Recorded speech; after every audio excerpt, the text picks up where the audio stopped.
So hey guys, recently Konami has given us three ranked loaners and today we'll just quickly go over them. And it says used by 2024 June 30, 1559. So I am assuming that means we're getting new loaners after that period. So yeah, that's interesting I guess. But we'll go through the loaners real quick and let's see. So, notably, there's only two copies of Ash Blossom Spring, and one copy of Infinite Impermanence, and then two of Maxi. So that's one, two, three, four, five hand traps. So that the ratio of hand traps here pretty awful. And if we just go through all of them, I think it's about the same way. Right? Okay. No, this one has six, and this one has two. Yeah, two. I thought it was none, right? No, four. There are two copies of Infinite Impermanence here as well.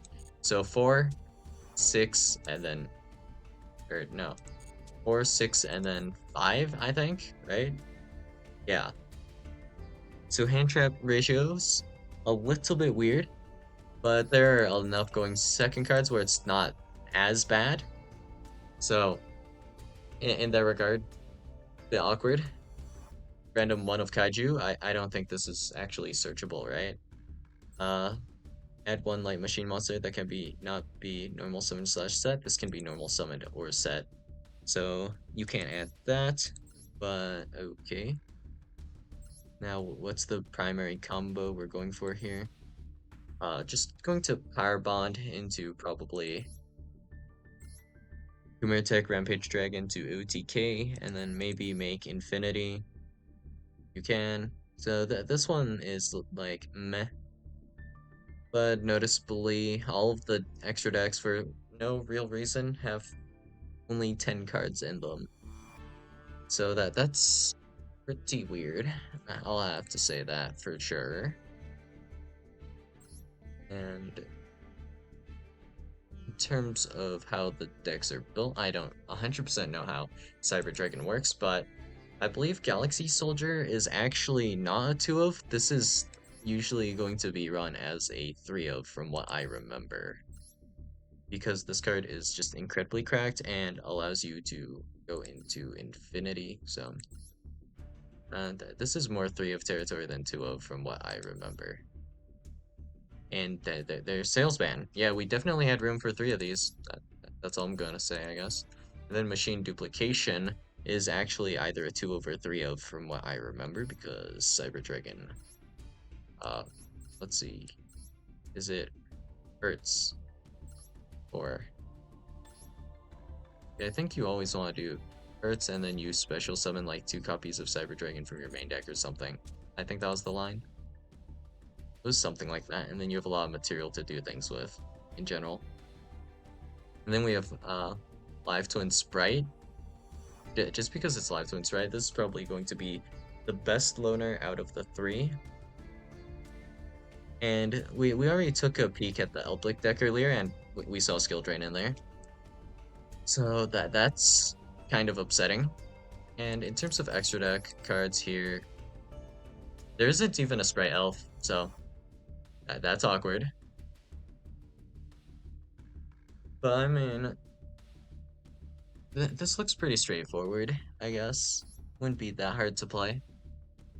And it's pretty meh in terms of hand traps. We have like 2 Maxi, 2 Ash, 2 Imperm. I mean, this is better than nothing, but yeah, I'm not feeling very strongly about any of these. They're going to be decent for new players. I mean, the decks themselves, they could be a good bit better, honestly. Interestingly enough, though, all of these main deck monsters are pretty alive, except for like this one. I don't know why this is being played. Tributing to Link monsters. If your opponent controls 3 or more cards, they must send cards to the graveyard, so they control 2 cards. That's not that useful. Challenge. Summon an evil twin Link monster using monsters you control as material. Why? Home? Home is okay, honestly. It's whatever. Secret password, Sunny Snitch. All of these are all starters, so we have 1, 2, 3, 4, 5, 6, 7, 8, 9, 10, 11, 12 starters, which is kind of freakish. But yeah, it's fine. Considering this is actually going to be like Twin Spray, it's weird that Maxi's only at 2, but okay, I guess. And then here in this list, pretty weird list, honestly. Considering it's clearly cheating. 2 copies of Extrav. Hold up, what? Uh, Is this cheating, I see? Well, anyways, moving on. I can't be that concerned over this. Punishment, and then... Are these supposed to be punishment targets as well? Well, that's weird, but okay. We have some options to link off the of like monsters, but okay. We have Doom King here, and then we have Skill Drain Rivalry, Deekaboo, and Ghost in Match. But why? Literally why? Why you gotta do this? Well, Torrential here, Elixirs, and then Cursed Eldline. This is at 3. Why isn't this being played at 3? Yeah, aren't you better off going like 3 Eldline to Eldlik? Like what? Like if you absolutely had to? Okay. Also, Elixir with Black Awakening, considering how the deck's built, it's like fine, I guess. And then we have like 2 Hack, 3 Gunk. No copies of uh the Guardian. Well, alright, I guess. No strong feelings on this one. Solemn Judgment, and then we have just 3 standard extra deck targets, but once again, like, we don't have 10 extra deck cards. Like, it would be super easy, like, to just make a better deck than this, so... If I were to, for example, like, make a new account right now, I could easily buy 3 copies of Ninja Structure or Blackwing Structure and have a mostly complete deck and be able to do something better, right? So if we go with Ninja, for example, the issue with Ninja, honestly, is just that it's too hard for newer players to play, but in general, what we can do is go like this, 3 of these, 2 of these, or not 2 of these, let's go with 1 for now. And then we go 1 of you, 1 of you, 3 of you, 3 of you, and then we can do 3 of Saizo, and then whatever generic extra deck cards we kind of want to play, like we could do Geonator Transverser, and that would be fine. And then choose between 1 of these field spells just for funsies. I think Tenchi Kaime is better than Hidden Village of Ninjutsu Art, right? Yeah, that effect sucks. Okay. 3 of Dancing Leaves. Hanzo 3 of. And is that our main deck finished? Seems to be the case. We can run 2 of those. And then we always craft like Ash Blossom. So you'd have 3 Ash Blossom. You called by, and then like we don't need any more than that. Book of Moon. Conceal. Swords of Concealing. So probably 2 copies is probably fine, right?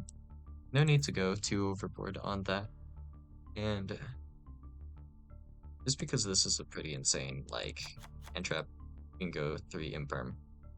And then here, if we just are too broke to afford, like, more hand traps, we can go with more budget ones, so, like, some SR hand traps.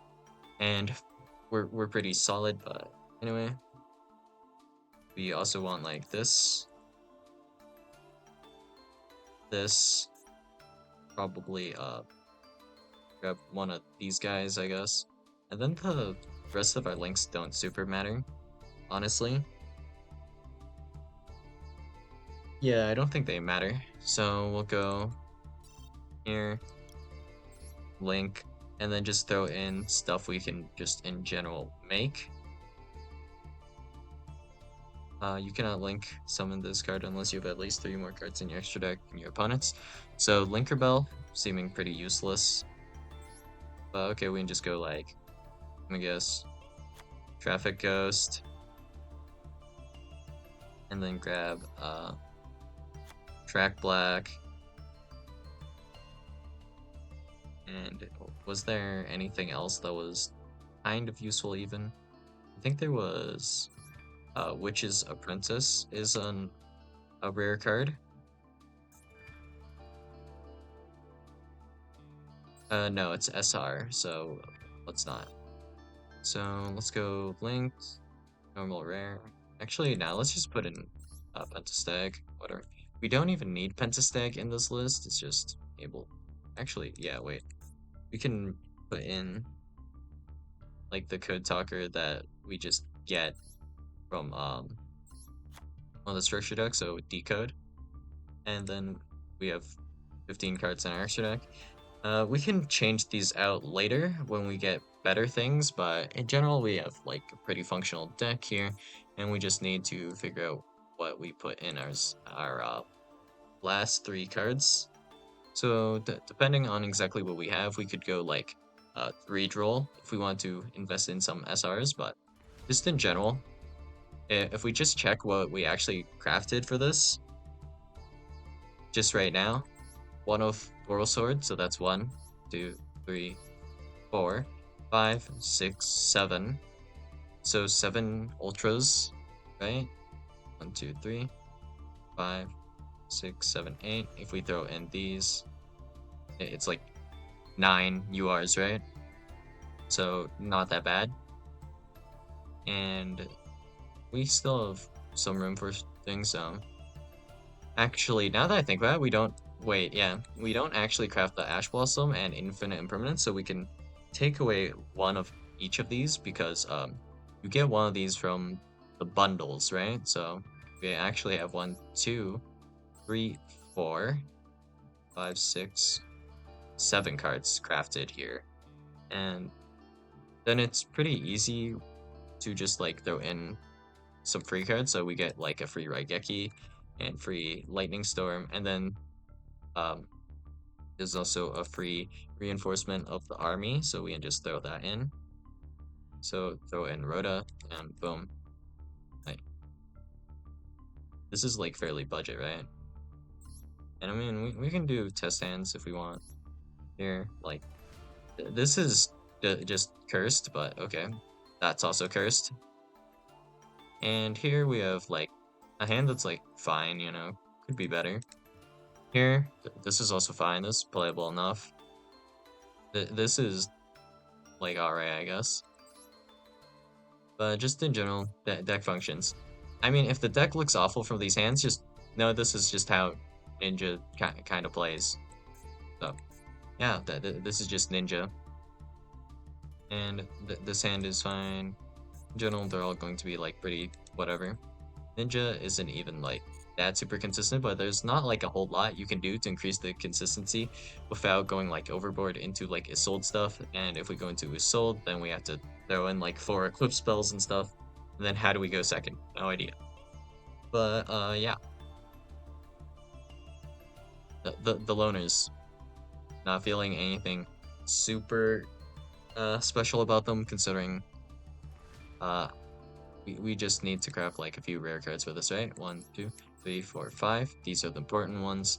And then yeah, just throw in like pretty much whatever into your extra deck. The only like other rare you might want to craft here is like Crush Heap. So that like what was this, like 5 UR crafts plus Crush Heap? Okay. And we have a fully functioning deck that we can play in ranked. I mean, there are better cards to run than some of the cards in here, but for budget reasons, this is going to be good enough. And yeah, seriously, no idea why there are only 10 cards in those loners. But yeah, that's all I got for you guys today, and uh, let me know your guys' thoughts on the loners. So yeah, I'll see you guys in the next video. Bye.